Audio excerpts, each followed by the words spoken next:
What's going on, guys? This is Brandon with the TRT community. I, first of all, really appreciate you listening today to All Things Testosterone. This is my favorite interview yet. This is a bit of a hero of mine. He is the reason that I ended up starting TRT. Ultimately, he was the only resource that I really connected with whenever I was doing the research, 6 years ago or so. I love this guy, and I worked pretty hard to get an interview with him, honestly. We talk about that a little bit. Just to, I've talked about him several times recently, so it shouldn't be a secret. It's Noah Thomas, Bignoknow on YouTube. I highly, highly, highly recommend you check out his channel. It's Bignoknow. That's Bignoknow. He's awesome. He's funny. He's high energy. Super kind. Really like him. He also does a channel with his dad. His dad's a pediatrician, so the same kind of energy and kindness carries over into that channel. That's Paul Thomas, MD. Highly, highly, highly recommend you check them out. Both super nice guys. In today's interview, we talked about his story.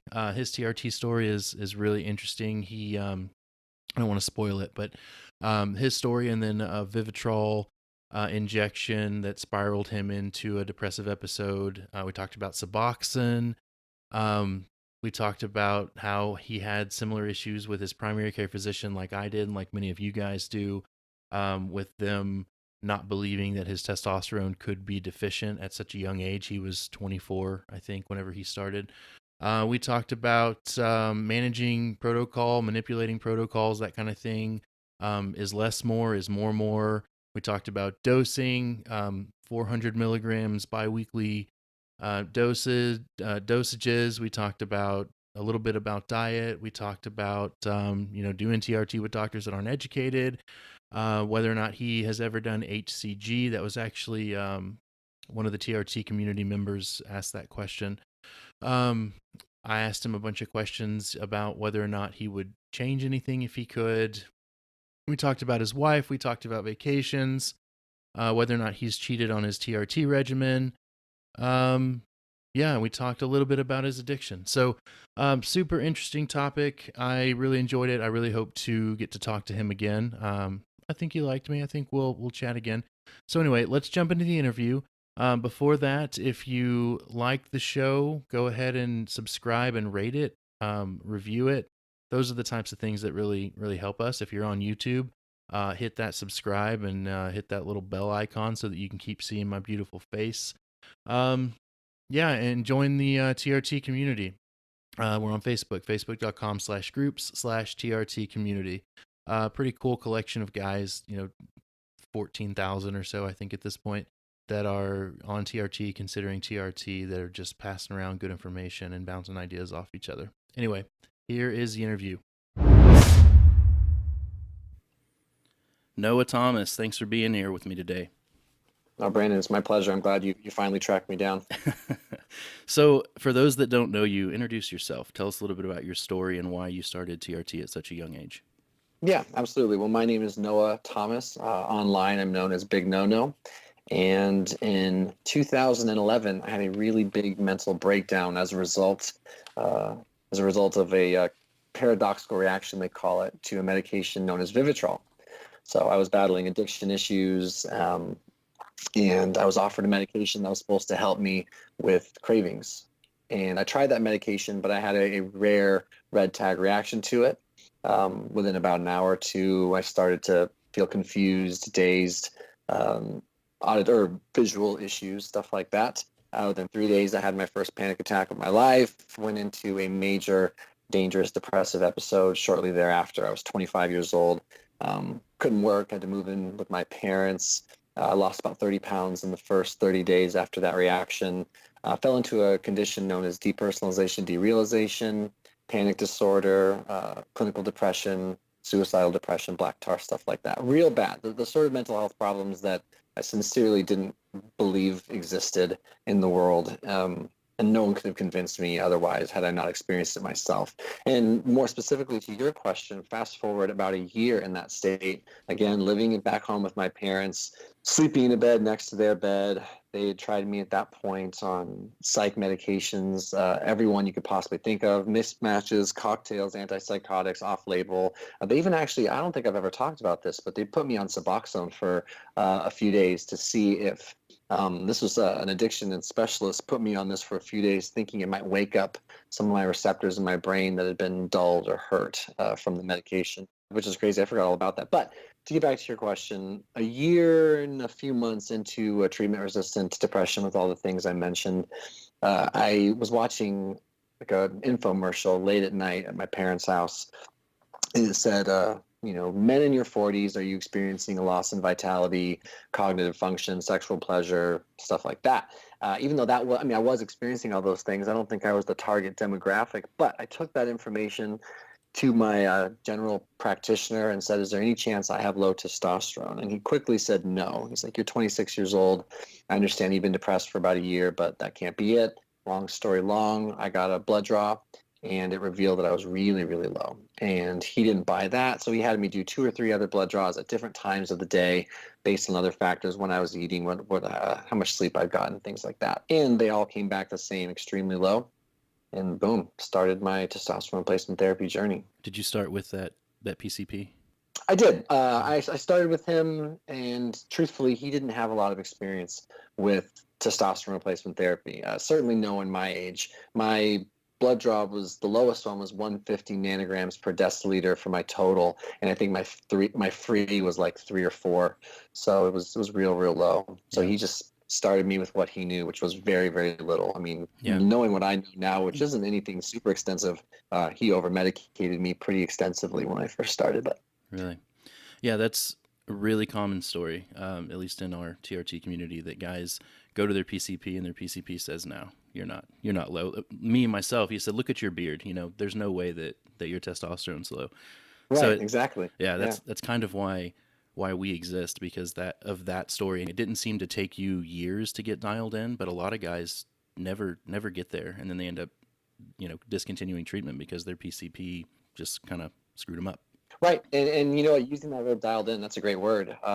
It actually took me longer to get dialed in than I realized, but that's just because I didn't know what to expect or how much better or more stable I might feel. But yeah, it definitely is a trial and error process, and there's a lot of things that go into figuring out the right regimen for you, and then what are the things you might need, doses, timing, frequency, perhaps an AI or something to get it just right. I certainly was of the mindset that like more just equaled better, period. Yeah. I really thought that for a long time. And also, I mean, he started me on, my first go around was 400 milligrams every 2 weeks. Oh yeah. So The just, famous 2-week protocol. Are you still on a uh-huh. 2-week protocol? Are you No, no? I'm on twice a week protocol Okay, now. good. Dialed in is kind of relative. I've had to change my protocol over the last 5 or 6 years many times, and Sure, me too. you definitely have. So I think a lot of guys use that term dialed in to to say that they're done and they're set for life. Would you agree that it is definitely something that takes constant manipulation and fine tuning and listening to your body to be able to successfully, feel good? Yeah, there's just so many factors, right? There's certainly been a lot of factors in my life, and I'm still an absolute infant in terms of learning curve for all of this stuff. So, while I became like a almost internet poster child for the concept of doing it for a while there when I was making lots and lots of content on TRT, and now I just do some here or there. As far as what I formally knew, I mean, most of what I had to offer, and basically still do have to offer, is just anecdotal experience. I'm just being open about my experience, but I definitely know that how I felt on more is worse than how I felt on less. But I've also learned that what I'm eating, how I'm sleeping, how I'm managing stress, I mean, how other hormonal functions in my body are working, they all 100% influence, the whole TRT protocol. So Yeah, it's been really, really interesting to me to go back and forth with it. And like you said, get dialed in. But yeah, it's one of those things where just to each his own. You're going to have to be really, really patient and figure out what's best for you. definitely. With the less is more mentality, where do you keep your trough? Are you like in the 500 to 700 range, or? So my most recent blood draw on my trough day, because now we're doing twice a week, right? So 3.5 days into it, I was around, I think, 500 or 600 total, and like 130 free, I Yeah. believe. And I'm almost certain that's what it was. And I feel great. Yeah. I feel great with this twice a week thing, lowering me down to, I end up now, I'm on 120 milligrams a week, split into 3 ml or zero point 0.3 ml injections every 3.5 days. This is the best I've ever felt on Yeah. TRT. So I Yeah. was really grateful to get talked back into twice a week pinning. That's right where I like to keep myself, the numbers. And, I find that I don't feel any better at 1200. I just get a lot Yeah, more side effects. I don't get right. any, physical or mental benefit from it. It's just I'm taking AI and I'm doing doxycycline for acne, and it's just kind of a Mm. nightmare. Yeah, absolutely. And that was a tough thing for me to just accept, I guess, is that I, yeah, more is not necessarily better at all. It's all Yeah. about blood work, symptom relief, and side effect profile. Like you said, I had massive acne when I first started, and rightfully so. I mean, I still can't believe he started me on as much as he did. It's wild to me to think about someone pinning, never been on TRT, and they're just putting 400 milligrams Yeah. all at once with no AIs and no, he had no backstory on my diet or my sleep or Yeah. other medications I was taking. And But he I didn't digress. he didn't even know enough to say, "Buckle up. This is going to be Oh, a roller coaster." absolutely. No, not at all. Not at all. He just was willing to start the process, but everything else was trial by fire, I must say. Although, you know what, I was happy to start that journey. I was in a really, really bad place when I started. So it's taken a while a long, long while to really feel like I found my absolute groove with this whole thing. But yeah, well worth the journey. One of our TRT community members was curious if you'd ever used HCG. I think you have. You've talked about it on video, but have you? So I haven't. I was supposed to start it, and then I never did. I never did. I just got scared at the idea of, and you know what? Truthfully, I still deal with a lot of anxiety about introducing anything new. So no, I had it prescribed, and then I wound up just spooking myself out of not starting it. Yeah, and that would you're years into it at this point, and you would definitely Yeah. have to redial, in order to. Yeah, I can see why you'd be hesitant. And you might feel a lot better though. I've heard. I know that it's something that needs to happen, and because of that Vivitrol injection, right, the medication that I had that paradoxical reaction to, because it was injectable, there's just something about putting something that's not naturally in me just it just freaks me out. It Yeah, hits a really raw trauma for me, yeah, and it's something I'm going to have to work over because I certainly would like to at least have the possibility of having kids. And I don't even know if my boys can be woken up at this point. I know that I have no active sperm. I know that they've been shut down exogenously for like 5-6 years now. So I don't know what the reality is there, but I really would like to give it a shot. yeah. I really would like to give it a shot. Speaking of waking up, I saw a video recently, and it was a while back, but is it Dr. Zeflin? Zeflin? Zelfan. Zelfan? Okay. She mentioned that one of the reasons that you may be lowering your dose is because you could be, what did she say, waking up your receptor sites, and that's why you're requiring less testosterone. That kind of blew my mind, like the idea of that being possible. Has she explored that anymore? Well, she's not my doctor anymore. She had to close her practice, and so I now am in the care of another really great guy. But I think the reason she was trying to explore that as a theoretical possibility for me was just based on the hypothesis that when I took that Vivitrol injection, which the active ingredient in that was naltrexone, when that happened, we think it shut down a certain aspect of my pituitary function and my hypothalamus communication to my pituitary. And so there were a lot of hormones that were dysregulated or deregulated or whatever based on how my brain responded to that foreign substance. And so it has been, even to me, it's been pretty curious that my numbers now taking 120 milligrams a week are just as high as they were 3 or 4 years ago taking 200. So I'm almost half the dose I was then with the exact same numbers. But there, of course, as you know or you can imagine, like all of this stuff, it invites so much room for individual markers or individual factors, let's just Yeah, say, from and from everything, from like the basics like sleep, diet, water, all of that stuff, to just the way our bodies change and hormones change, and the aging process, and then all the stuff we can't even possibly be sure of, which is what happened to my brain when I had that breakdown. Yeah. Yeah, but I've been pleased though that I've been able to go down and feel better. Yeah, So that's always good. Would you change anything about, your breakdown and everything, or do you feel better now than you did before that? you're just gonna throw a home. You're gonna throw a home run at me, huh? Yeah. Yeah, I mean, would you do So, it differently if you had the ability, or, I have this like altruistic part of me that says, that genuinely feels that no, I wouldn't change a thing. I wouldn't change a thing. It made me the man I am today, and I do have a really good life. And some of the cliches we all hear growing up end up being true, and they've been true in my experience. Like, forged in fire, and you have to know pain in order to appreciate pleasure and all that stuff. And while those things are true, if someone said I could snap my fingers and go back to before I took that shot and not suffer the way that I suffered, I can't be certain that I wouldn't snap. I would take that snap, and I would lose all my current life. I'm mentally stable. I'm financially stable. I have a successful online business. I'm a wonderful wife, a home. I'm incredibly blessed. But that suffering was so bad. I still get nightmares from it. I still get legitimate. I still struggle with the fact that it happened because it just took so long. So I think I would endure, because I've been able to, not only am I grateful that my own life has finally leveled out in many ways. Not that it's perfect, but it's certainly wonderful. But I've been able to impact a lot of people's lives just by sharing my story, not for any particular special reason other than I've been willing to talk some incredible people. And I like knowing that I didn't suffer in vain, and that other people's stories have impacted me, and then mine has been able to offer at least some hope to others. So damn it, I guess technically no. I guess I would let it all happen the way it did, but it would be awful tempting to not have to go through that, because that hurt. That yeah, hurt more than I can ever explain.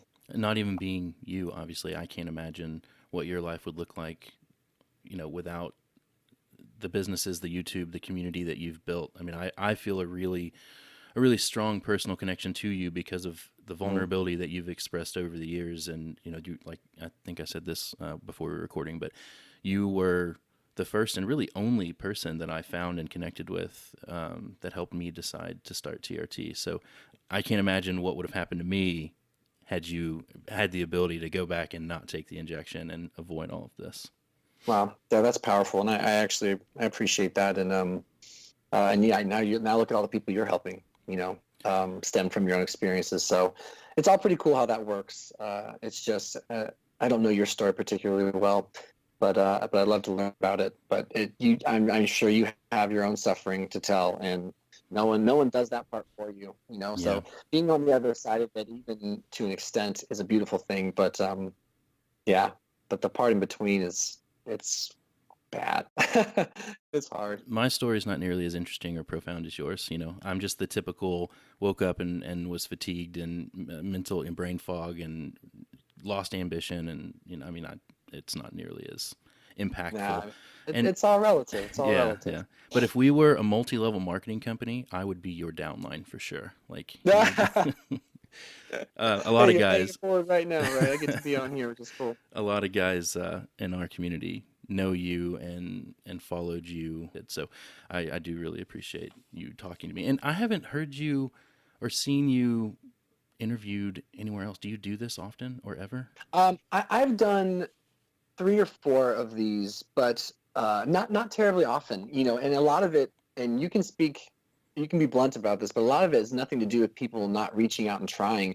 I'm just tough to get onto these sort of things for some reason, and it's not because I'm too big for my britches. I swear, it's not because I think I'm anything special or my time's worth more than others. I don't know, man. The way I process life and how I try to do things, someone has to be really, really persistent to Yeah. to get a hold of me. Right, wrong, or indifferent. It's just a thing.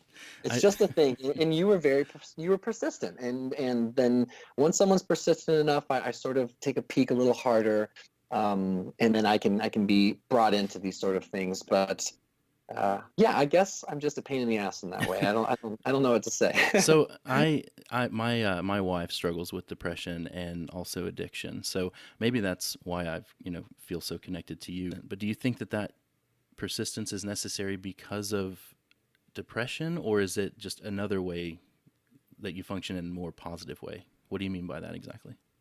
About being just like difficult Yeah, to. the way you live your life. It's a great question. I think depression definitely plays into it, or at least, even what's interesting is, even like, I'm not currently depressed. I was telling my wife, I think this may be the most stable 6, 7 weeks I've ever experienced since I had my breakdown. I went through what I now believe was a situational 2.5 month depressive episode, just from about April, May to like mid June, let's say, or early June. And I think, though, having experienced depression in a very, very, very severe way for about a year and a half, and then coming to terms with the fact that I was actually battling some anxiety and depression before that, and I certainly have battled it since then. It may not have been, knock on wood, as severe, but the underlying qualities of depression, um, that make it that I just feel that a big part of me understands, part of my survival has been understanding what I can and cannot handle, and making sure that nothing, and I mean absolutely nothing, comes in the way from me doing non-negotiable core self-care survival stuff. Yeah. And so I think once I got really used to those things, and I decided nothing was worth getting interrupted, for what I need to do to be able to thrive, thrive while I'm stable, and then survive when I'm not stable. It sort of has embedded in me, perhaps now, and this is something I need to look at, perhaps some habits or some characteristics that don't serve me as well anymore, but I kind of protect commitments and that I can bring value to it, or as long as I feel certain that I can hold my end of the deal, and do a good job and be worth pursuing, I guess. Yeah. That was sort of a long way of explaining that I probably should do a little bit better about not being so difficult to get a hold of. Well, and Yeah. because of how I know my wife is when she's depressed, I assumed that just meant that you were doing terribly. I was worried about you, Noah. I didn't know what Oh, was going on, oh, and thank you. and just because that's my experience with her, she just kind of shuts down and she can't really function outside of, I guess, like you're saying, the non-negotiable things. Yeah, So yeah, I just assumed that was kind of a marker of how you were yeah. doing. That's a great assumption, and that's actually almost always true. Although, like right now, I'm super stable, and I can still be a little bit difficult to get a hold of. But another part of that is just I'm busy. I just have a busy life, and sometimes I just need a little extra. Hey, I'm over here trying to reach you, sort of thing, to be like, oh yeah, let me get back to that. Yeah. But I certainly wouldn't want anyone to, like, it's something I know I clearly want to work on, because I hate the idea that someone thinks that I wouldn't value someone else's time for any given situation, which isn't the case. I'm just perfectly human, I guess. I definitely didn't think that you weren't valuing my time, but I will say that I was talking to my wife about this last night. So lots of things are happening with my business and the TRT community this year. Sure. However, I haven't really felt like I made it until you agreed to come on and talk with me. Like that is like, I feel like I am up here now, and this is the highlight of my year for sure. Oh, that's cool. I hope I'm just a baby stepping stone to much bigger, better, more influential people than myself, but that's cool. Let me see. Oh, so I had no idea. So, okay, let me back up. Your Patreon channel talks about you wanting to pursue YouTube full time, making Right. content. And then I noticed that you're producing your dad's channel, Dr. Paul, right? Right. I mean, I started that at the same time as mine. Yeah. Okay, so he's become quite the phenomenon, over a Oh, million. yeah. So are you doing that full time? It seems like y'all are pumping out content. I thought maybe you'd be 40 hours a week. Yeah, no, I'm absolutely full time, now, with just YouTube. The Patreon thing, God, that is a sore subject. I need to do something about that ASAP. I split everything with my dad down the middle, with the big YouTube channel that we started together. I went to him like 6 months after I started my own, And I just said, hey, I need a hobby. I need something to do. Would you please let me put you online? And yeah, that channel is thriving. It's doing so well. And we split everything 50-50. And I'd say for the past year, I've been able to live just working on YouTube exclusively between the two channels, which has been really cool. That's which is why I awesome. need to restructure, renegotiate the Patreon thing, because when I started it, I was definitely not quite there, and I'm trying to get there. But That's exciting though that you're able to do it full time. And yeah, your very cool. dad, you know, he's a pediatrician, so I'm not necessarily into. I like medical videos, but not necessarily Sure. children. But his, just like you, like y'all are just infectious. Your personalities. He seems so kind and genuine and funny. I found myself lost within the past month or so, just diving into those videos. They're really cool. That's fun. Yeah, thanks, man. Yeah, he's such a dork in all the best ways possible. In all the best ways possible. So I've been so happy that the internet has liked him as much as we all love and like him. So Got a random question for you. sure.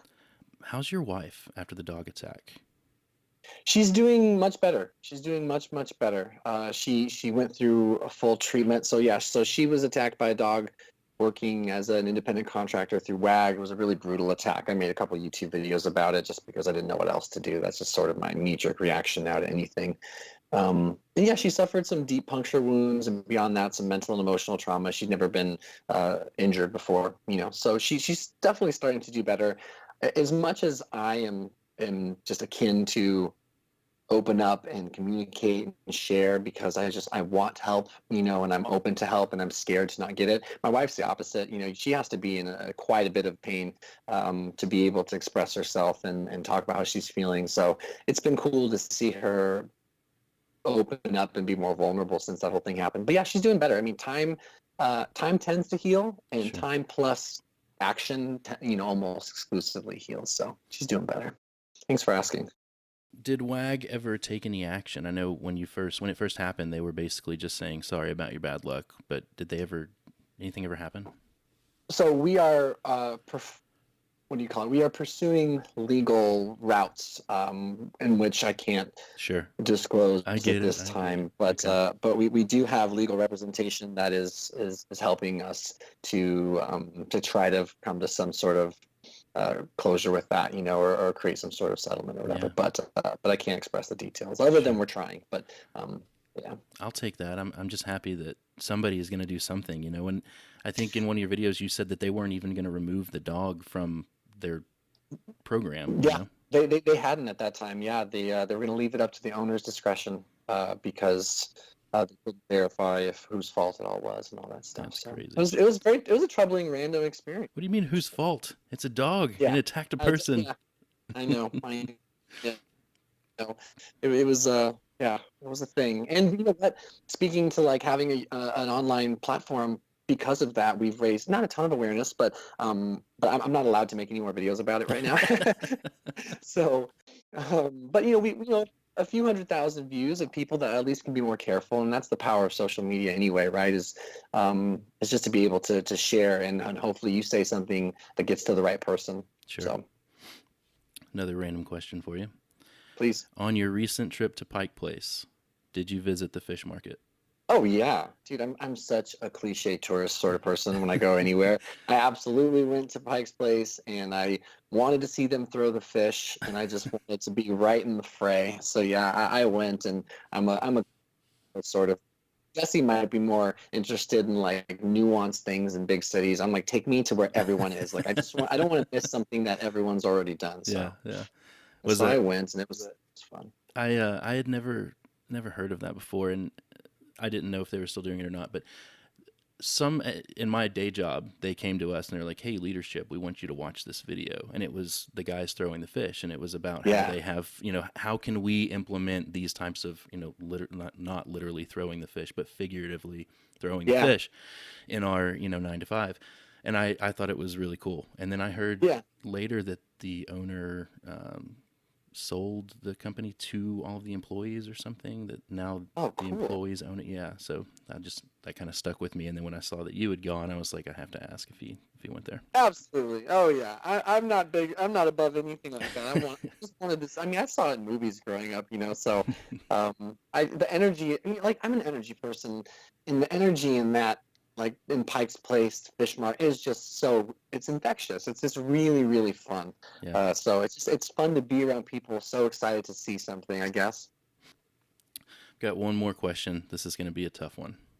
Okay, I'm ready. What's one question that I should have asked you but didn't?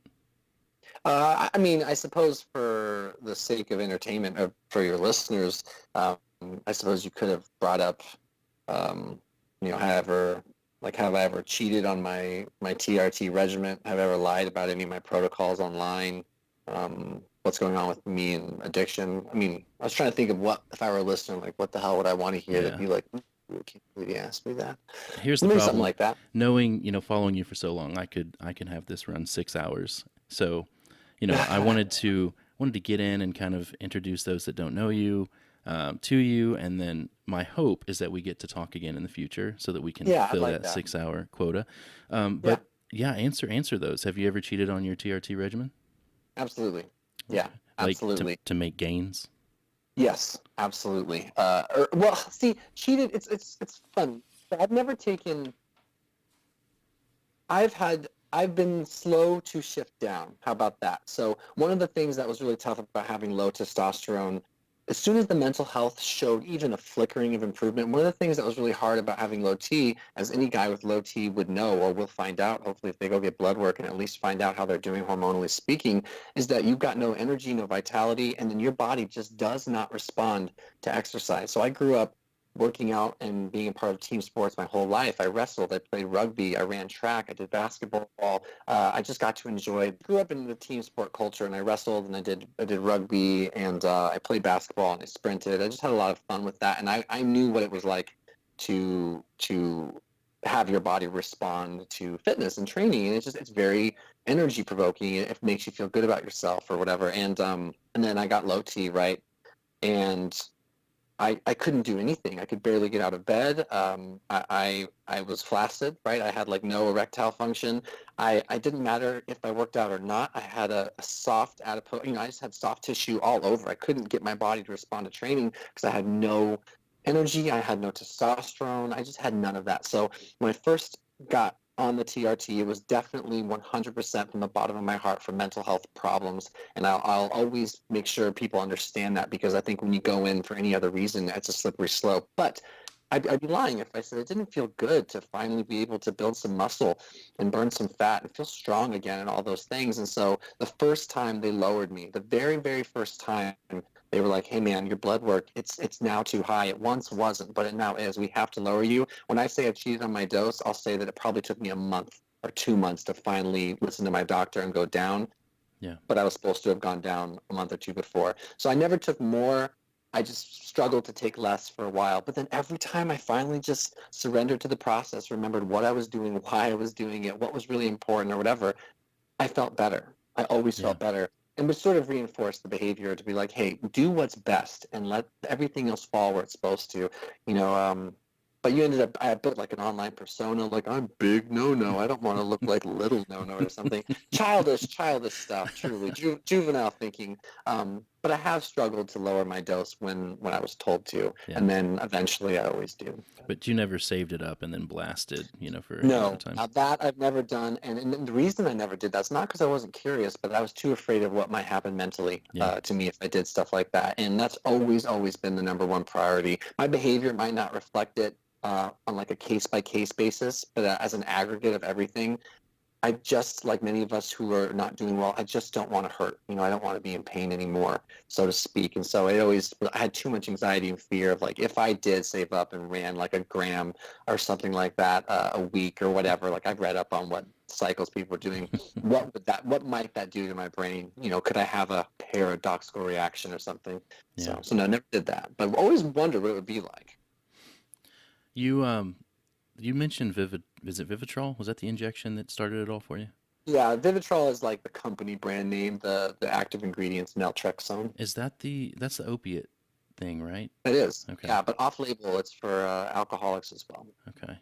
I'm Yeah. assuming you were taking it for the alcohol. I was. I just come out of rehab and I relapsed. And upon that relapse, my dad actually was like, he's got an addiction clinic. He's like, I've got one of these shots. I'll give it to you. And he put a lot of pressure on me to do that. Whole nother side story there. He probably felt terrible, right? Like he had Oh, no way to know. Yeah, no, because he treated many patients with Yeah. it. But it's in there. It's in the back of the pamphlet. There's a 0.05% chance of a suicidal depression. You're like the second guy ever, right? Yeah, it's very rare. It's very rare. That's Just love crazy. being special. Yeah, they brought that up for my wife at one point. And I panicked. I thought, Yeah, I'll never. I mean, everyone's got to do what they have to do, but I don't believe it's worth the risk. But I'm not qualified to assess anyone else. Right. Well, I think that's all I've got for this time. But that's cool. Yeah, I really appreciate you coming on and your time, and yeah, it's been awesome. Yeah, I've been really happy to be here. You've got a nice way about you, very easy to talk to. So I appreciate you for being you, and I'm definitely happy to be here. I hope someone hears something here that can be useful to them. Awesome. Thank you for listening to the TRT Community Podcast. You can find us online at facebook.com/groups/TRT Community.